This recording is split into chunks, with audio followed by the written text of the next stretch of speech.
Welcome अभिनंदन। एक माँ क्या चाहती है कि उसका बच्चा स्वस्थ रहे। बेटा या बेटी का तो मतलब ही नहीं है, उसके जितने भी बच्चे हों वो स्वस्थ रहें, खुश रहें और जीवन में आगे बढ़ें। एज ए मदर यही चाहती है ना आप। तो एक बार फिर से आप सभी को आहुई अष्टमी की बहुत बहुत शुभकामनाएं। एक ऐसा व्रत जो एक माँ अपने बच्चे के लिए रखती है, उसकी लंबी उम्र के लिए, उसकी तरक्की के लिए रखती है। सुस्वागतम, वेलकम अभिनंदन। मैं हूँ आपके साथ आपकी अपनी होस्ट डॉक्टर बायरा की। आपका स्वागत अभिनंदन करती हूँ। जो माएँ अपने बच्चों की लंबी उम्र के लिए निर्जल रखती हैं। करवा चौथ के ठीक 4 दिन बाद आहुई अष्टमी का व्रत आता है। पहले पति फिर बच्चे, औरतें ही कर सकती हैं। व्रत कैसे रखें, किन बातों का ध्यान रखें, क्या है आहुई अष्टमी, संतान प्राप्ति के लिए, धन प्राप्ति के लिए, एक एक बात आपको बताऊंगी। तो बिना वक्त गवाए शुरू करते हैं आज का वीडियो। सबसे पहले होए होए बिलीविंग कर्मा। हर साल आहुई अष्टमी का व्रत कार्तिक मास के कृष्ण पक्ष की अष्टमी तिथि को आता है। ये व्रत करवा चौथ के 4 दिन बाद आता है। इस दिन माँ अपने संतान की लंबी आयु के लिए, अच्छे स्वास्थ्य के लिए, अच्छे भविष्य के लिए व्रत की कामना करती है और व्रत रखती है। आहुई अष्टमी का व्रत का पारण शाम को तारों को और निर्जल रहना होता है और इसमें भी सुबह उठकर सर की खानी होती है। इसमें गन्ने की पूजा होती है, आहुई माँ का चित्र लगाया जाता है और याद रखिए कि उनकी कथा भी सुनी जाती है। इस साल आहुई अष्टमी का व्रत 13 अक्टूबर को रखा जाएगा। क्या ही बात है। आहुई अष्टमी के व्रत की पूजा शाम 5 बजे के करीब आपको करनी चाहिए। कई लोगों के यहाँ 4 बजे इस कहानी को पढ़ा जाता है, तो कई लोग सुबह सुबह ही तारों की छाव में कहानी पढ़ लेते हैं। देश काल के हिसाब से सबके घर में अलग अलग है। आप अगर मेरी बात करें तो मैं सुबह 4 बजे कहानी पढ़ लेती हूँ। मैं तो 4 बजे करवा चौथ की भी पढ़ लेती हूँ।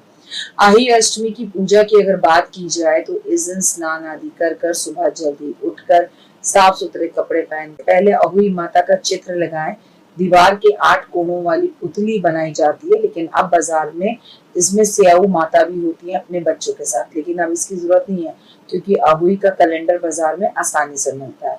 आहुई माता को फूल अर्पित करें, मीठा अर्पित करें, फूल, दीप, घी उनके सामने रखें, हाथ जोड़कर प्रार्थना करें अपनी संतान के लिए। और देखिए ना, मैं संतान के ऊपर व्रत कर रही थी और देव का ही फोन आ गया।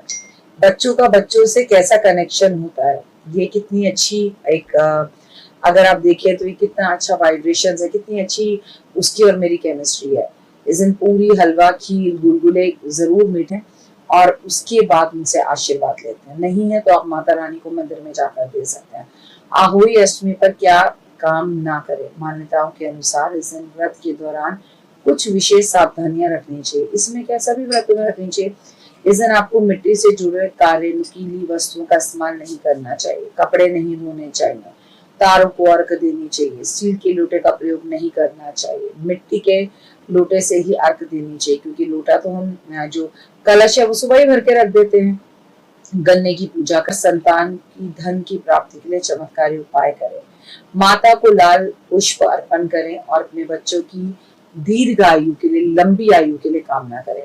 कोई आहुई अष्टमी पर सूजी का हलवा बनाएं, मीठे मीठे गुलगुले पोहे बनाएं, आहुई माता को चंदन का रोली का तिलक लगाएं। संतान आपके पैर छूकर आपसे आशीर्वाद ले।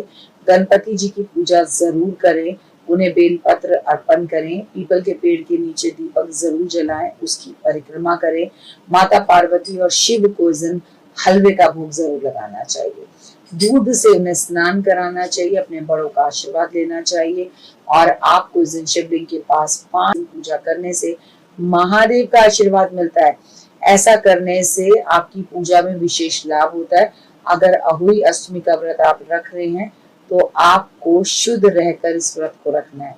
इस पर आप